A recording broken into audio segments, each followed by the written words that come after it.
Bonjour à tous et bienvenue dans Un fait, une valeur. Alors une piètre performance pour le CAC 40 cette semaine.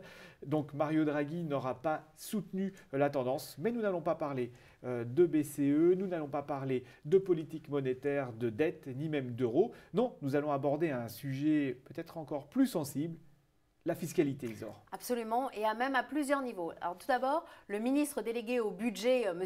Cahuzac, envisagerait d'alléger la fiscalité sur les plus-values des actions. Ça, c'est un premier point. Alors si la fiscalité devient plus légère, on va voir Gérard Depardieu revenir en France. Alors, on va pas trop parler du cas Depardieu. C'est vrai que ça a été un grand sujet de conversation. Depardieu, ses installations à l'étranger pour échapper aux taxes françaises. Mais on voit que finalement, il n'est pas le seul à agir de cette façon. Oui, mais enfin les autres ne seront vraisemblablement pas dans les mêmes proportions.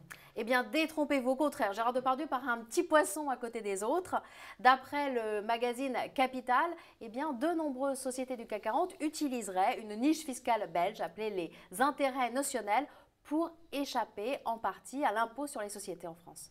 Alors là, vous en dites beaucoup, mais nous, on aimerait avoir des noms, Isor. Alors, toujours d'après Capital, eh bien, le plus mauvais élève en la matière serait ArcelorMittal. ArcelorMittal qui aurait placé 46 milliards d'euros de fonds en Belgique et aurait ainsi économisé 997 millions d'euros en 2010 et 2011. Donc on voit bien, ce sont des sommes très importantes. Oui, alors vous parlez de grosses sociétés du CAC 40, que je sache, il y en a pas mal, dont un des actionnaires est l'État. Est-ce qu'elle se comporte de la même façon ? Eh bien oui, figurez-vous que l'État au capital ne change rien à la donne puisque toujours d'après Capital, eh bien GDF Suez et France Télécom font partie de ces fameuses sociétés qui auraient des fonds en Belgique.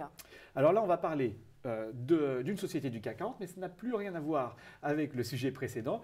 Il s'agit de Sanofi, alors dans un secteur pharmaceutique un petit peu à la croisée des chemins. Absolument. Alors Sanofi eh bien, a eu des dégagements sur son titre au niveau boursier après la publication de résultats jugés plutôt décevants.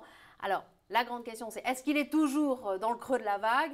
Eh bien, pour certains spécialistes, bien au contraire, cela offre une opportunité d'achat sur le titre, puisque n'oublions pas qu'il devrait profiter de la mise sur le marché de deux nouveaux médicaments qui ont été annoncés ces derniers jours.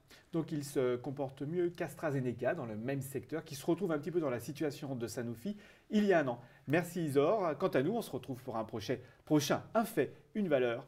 À bientôt.